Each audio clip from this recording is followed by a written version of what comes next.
Let's go live. We are going live. We are here. Thank you, everyone. You're watching and listening to a live version, AMA live, exciting version of Untold Stories with my super good friend, Diego Gutierrez Saldivar, CEO of IOVLabs, RSK.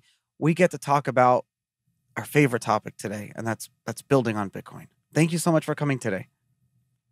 Thank you, Charlie, for inviting me. I think I'm so happy. You know, I think we have a long history together. So on this thing about building on Bitcoin and finding the way, you know.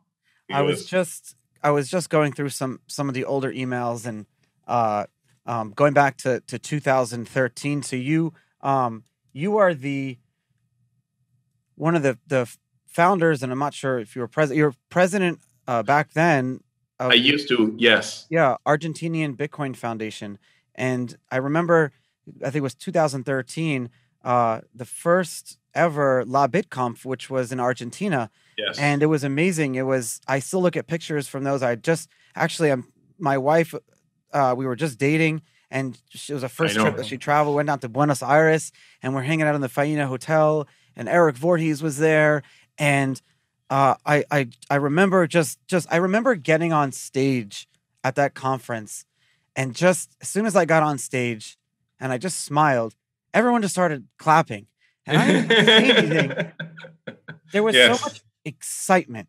There was so much excitement because we're in Argentina, and Bitcoin was just starting to bring awareness to the rest of the world, to the plight of financial literacy and control. And then we started talking about it, and I was seeing in real time, what was going on with hyperinflation and how Bitcoin was going to change this.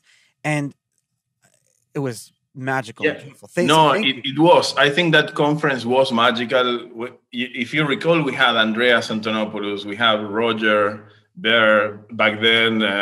He was full into Bitcoin. Then he started with the other projects, but back then we all were, looking for the same. And I think we are, and we will come back, because at the end, what we want is to create a financial system that is inclusive, open, and that protects people's value. And I think that is what connects us. No, it's like we have been working to make, and for ideological reasons, I would say, because now, of course, with the Bitcoin price going up, there's more people joining, which is okay as well. No, the speculative elements are important for adoption, but I think we retain that thing that for us this is about not necessarily profit, but it's about transforming the world. No, like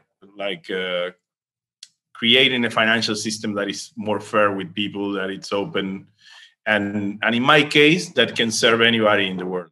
All right, guys. So with a pretty crazy, chaotic year behind us, we've got 200 reasons to put your Bitcoin to the test, courtesy of my friends at Bitcasino. And I've gotten you an amazing, amazing offer. You have to go to bitcasino.io/Shrem to get it. But all you have to do is wager 5 MBTC, small amount, wager 5 MBTC or more on Bitcasino on any slot, and you get 200 free spins to their Legacy of Dead game. You get 200 free spins, 200 spins to win more money for free. And all you have to do is do one slot bet. I love these guys. Bitcasino was ahead of the crypto game before that game even got going. The original Bitcoin-led online gaming destination. They really, really, really pushed and to continue to set the standard for fun, fast, and fair gameplay. Because you have the blockchain, you might as well be fair and transparent while you're at it. Deposit, wager, and withdraw in Bitcoin, Ethereum, Tron, Litecoin, so many cryptos, all in real time, all the time with Bitcasino. Moving right along. Hey guys, it's Charlie. And remember that time we interviewed Anthony Trenchev from Nexo Finance? Well, they are on a roll right now, offering 5.9% APR on your crypto credit. You'll be able to borrow at less than 6% on some of your crypto. They got a savings account that's offering 12% interest a year. And now they have an integrated exchange so you can trade between all your cryptos without ever leaving their integrated wallet. It's so amazing. Make sure you check it out at nexo.io and start earning interest, start managing your assets, because crypto banking just got real with Nexo. I love that. That's awesome. I love Nexo. It's such a great company. A lot of people and companies have explored and start to diverge and do different things. You've really stayed true to that, like building on Bitcoin with RSK, and you're probably one of the oldest companies in the space, working on like things like side chains. And really, what I wanted to ask you, and to take a step back, for the past, I don't know, 7 years, we've looked at building on top of a blockchain from the Ethereum perspective of like tokens and smart contracts and all these different things. I want to know if you can take us back to like the pre-Ethereum days. And what did people talk about? What did we all talk about regarding building on Bitcoin? How should we frame it? Are we thinking about building on top of a blockchain in the right way? Yes, I think when we started with all this, there was only Bitcoin. Not blockchain was not even a word. It's like, okay, if you were looking underneath Bitcoin, you would find the blockchain, but nobody. We Yeah, were making these jokes in 2015, 2016. Like, I think it was a corporate attempt somehow to yeah, like disregard the like importance of 30 or Bitcoin. something. Yes, exactly. Like saying, no, the important thing is blockchain, not Bitcoin. And I think, but back then for us, it was only Bitcoin. No, and there were some experiments. Indeed, my co-founder of RSK, Sergio Lerner, our chief scientist, he built a Turing complete cryptocurrency, which is what Ethereum is. In 2013, in May 2013, it was called Quixcoin, and then he did an evolution of that called Nimblecoin. So there were some experimentation. I recall BitShares was also exploring smart contracts, very specific ones.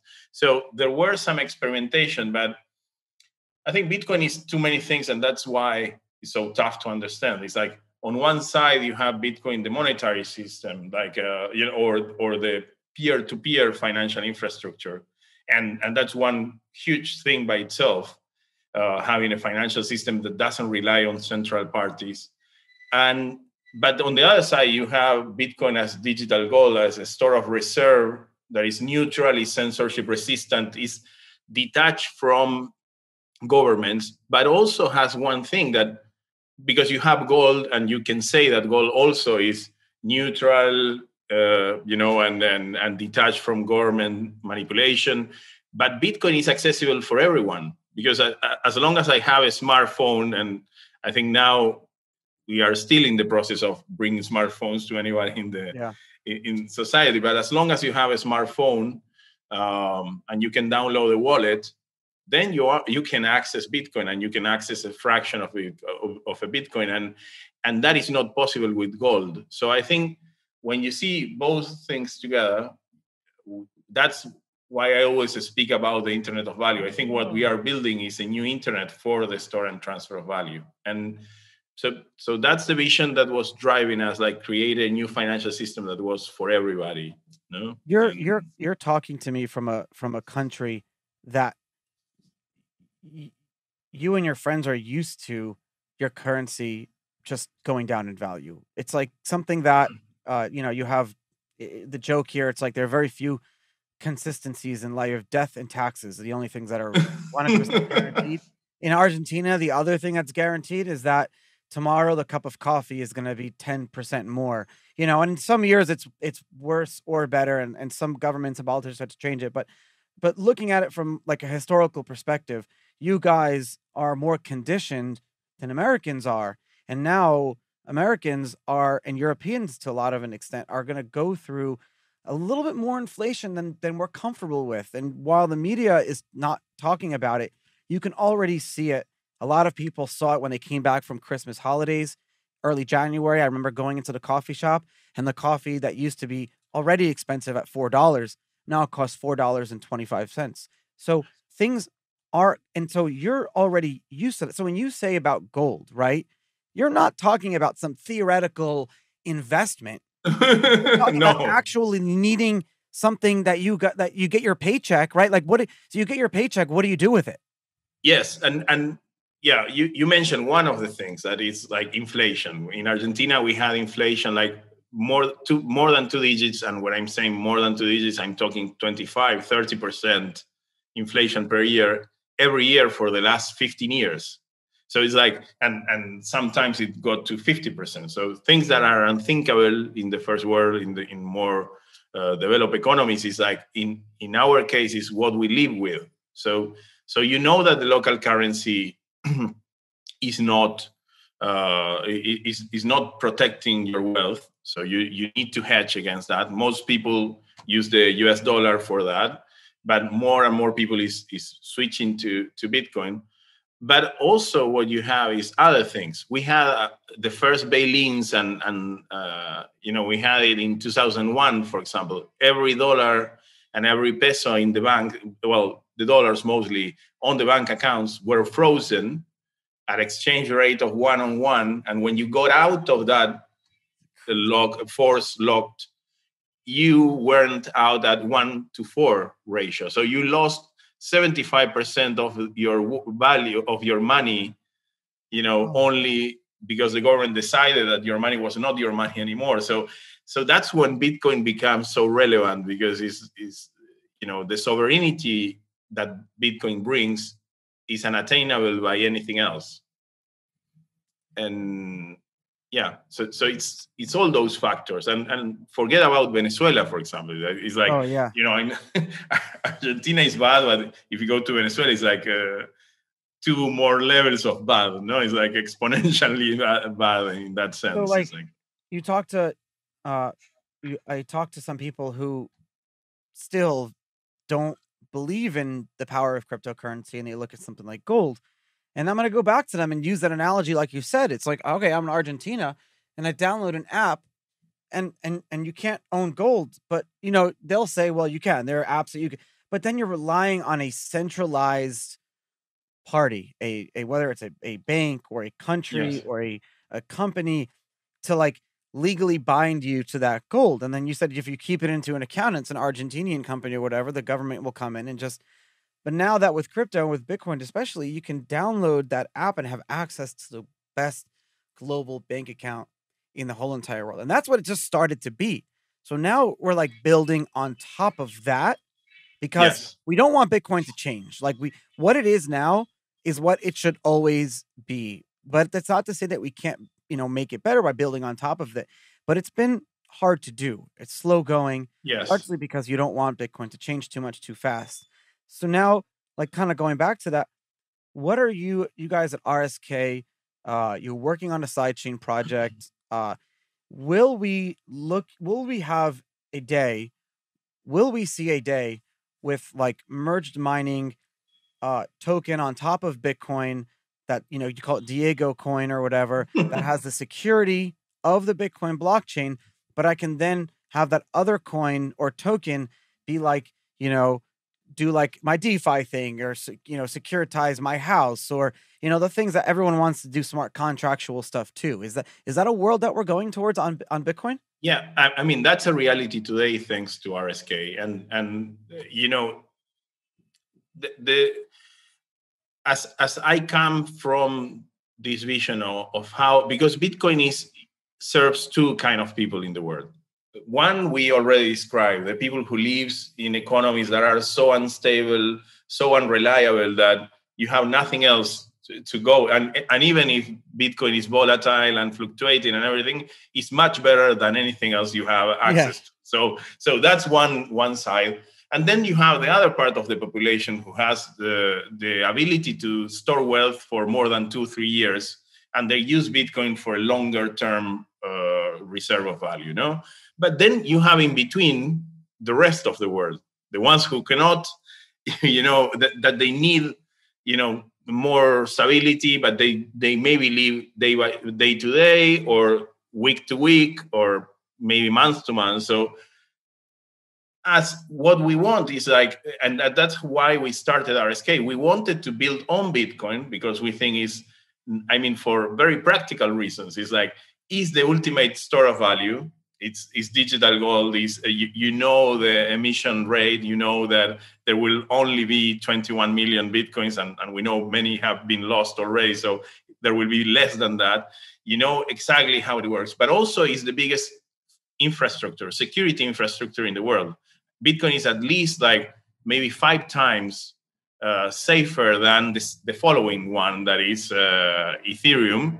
Yeah. And today, RSK has more than 50% of the hashing power of Bitcoin, protecting Bitcoin and RSK at the same time. So you can say that RSK blockchain became the second safest blockchain in the world after Bitcoin, thanks to Bitcoin. And that was the vision. It's like how we can create a second layer to Bitcoin, and you know, using all the security infrastructure of Bitcoin, but also using the Bitcoin currency as the native currency. And that has 2 main important reasons. One is liquidity. By having Bitcoin as Bitcoin is the asset with more liquidity around the world, crypto asset with more liquidity around the world, no doubt. And the other thing is full alignment with the underlying layer. And that's something no other, when people say, okay, I want to use wrap Bitcoin on Ethereum, that is not fully aligned with the Bitcoin economy, because basically you are taking the asset and creating an alternative economy in different security infrastructure. So you are creating a competing system that is competing for the resources for the security.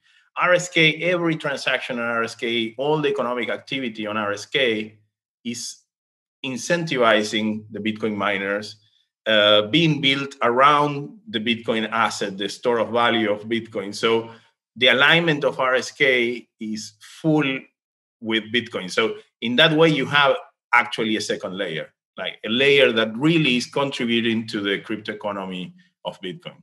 And that is the vision we are chasing. Well, we were chasing. We started at the end of 2015, and we launched the mainnet of RSK in early 2018 with 5% of the hashing power.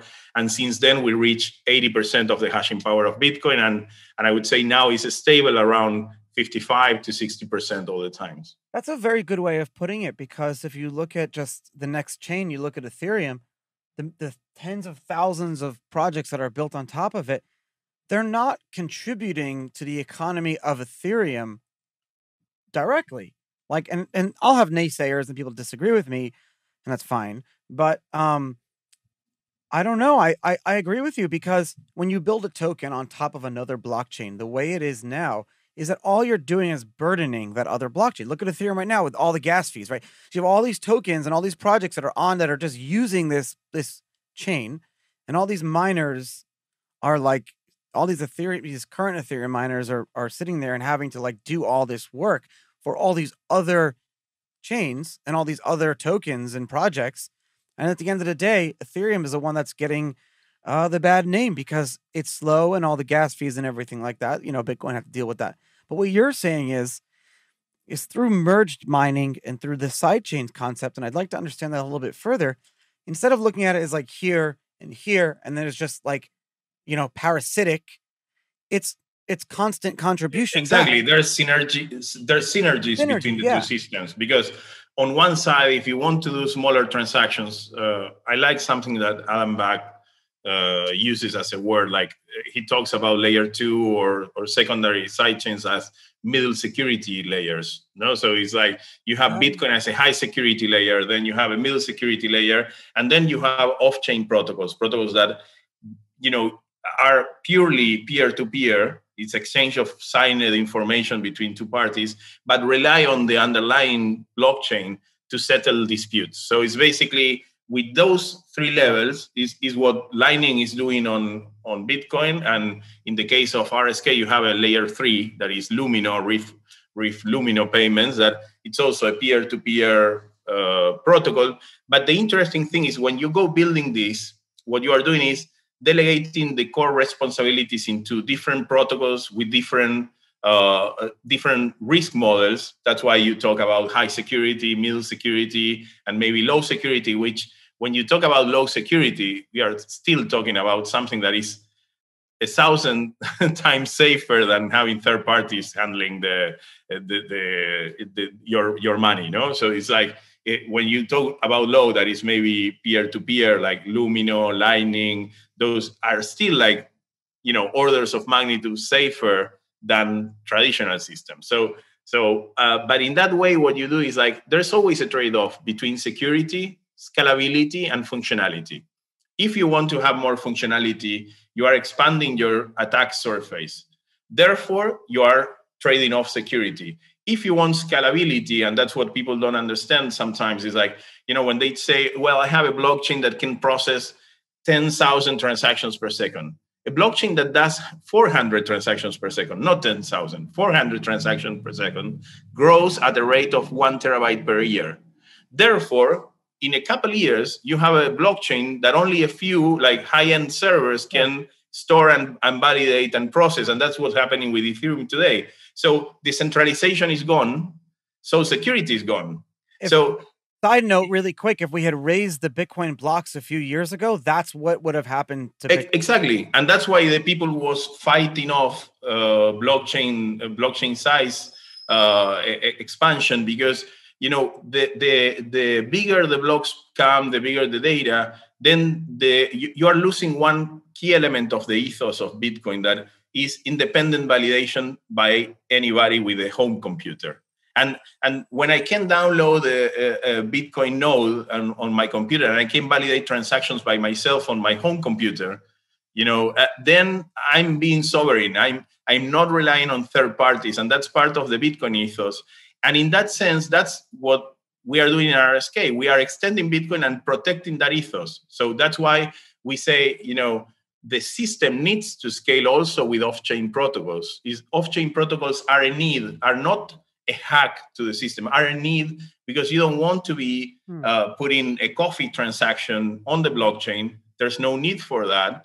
And doing that, putting the coffee transaction for the future of humanity is like saying, okay, why I want my coffee transaction to be stored on a blockchain that will stay there forever? Yeah. It doesn't make sense. So I'd love to see. So like, what we're talking about here is the ability to walk into a coffee shop, pay with Bitcoin, but at the end of the day, instead of every single transaction going on, needing a block, there would be like some sort of end of day settlement that would go into one block. Exactly. No one is really going to sit there and really try to cheat this coffee. I mean, there's obviously risk, but you can mitigate that risk and you can lower that. And then at the same time,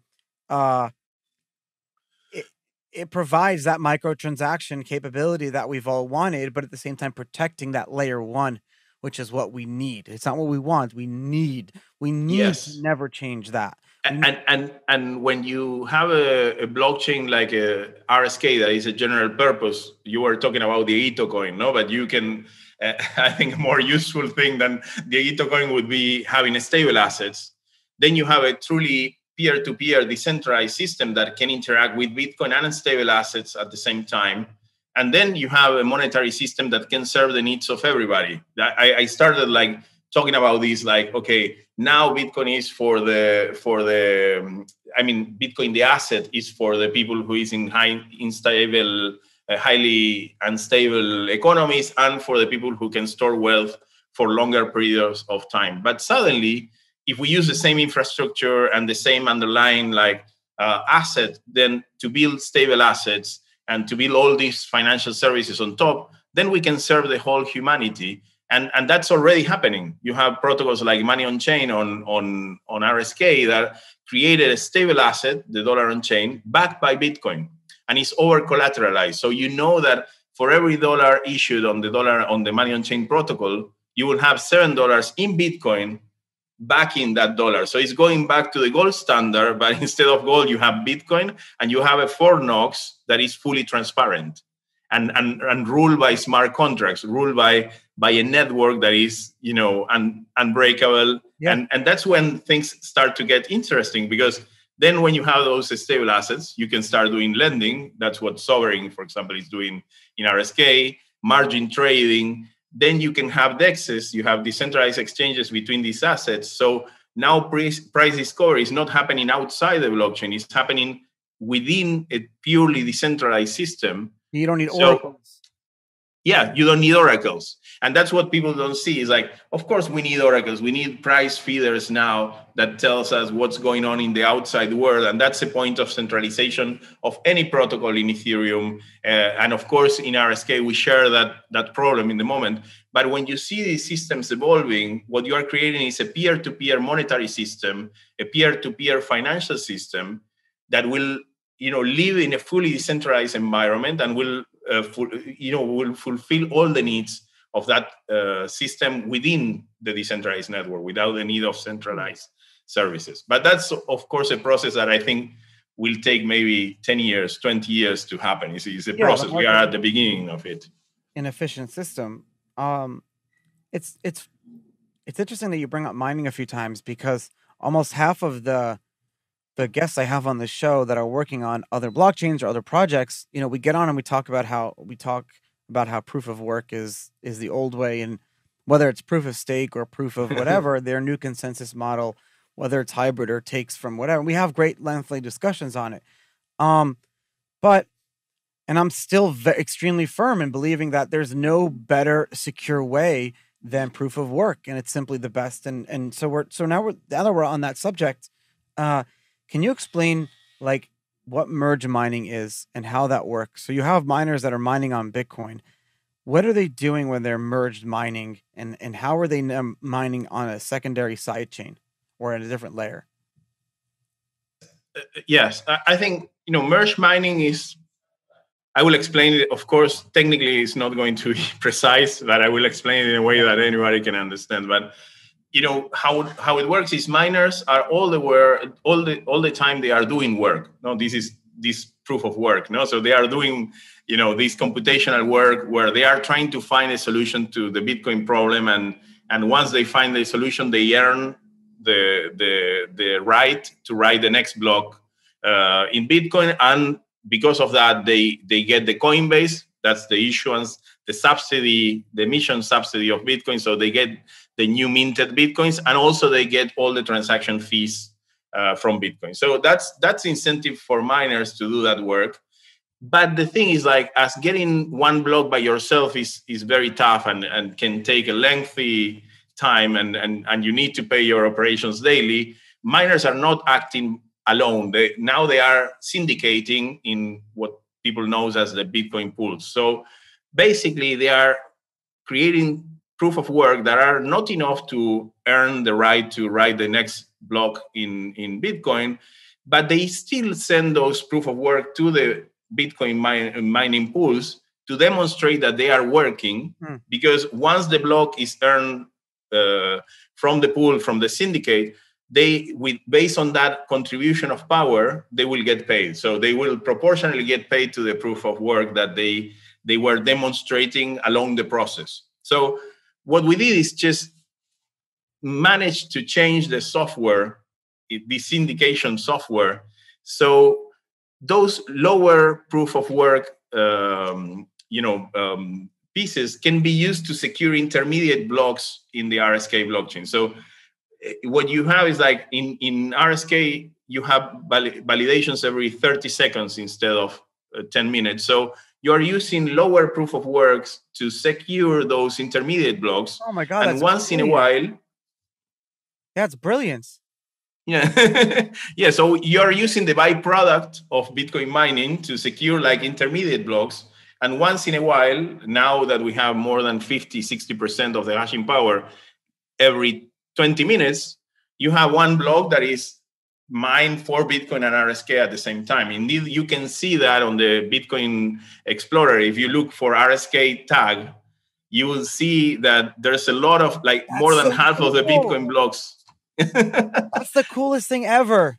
By the way, you just perfectly described mining and pooled mining to, like, everyone.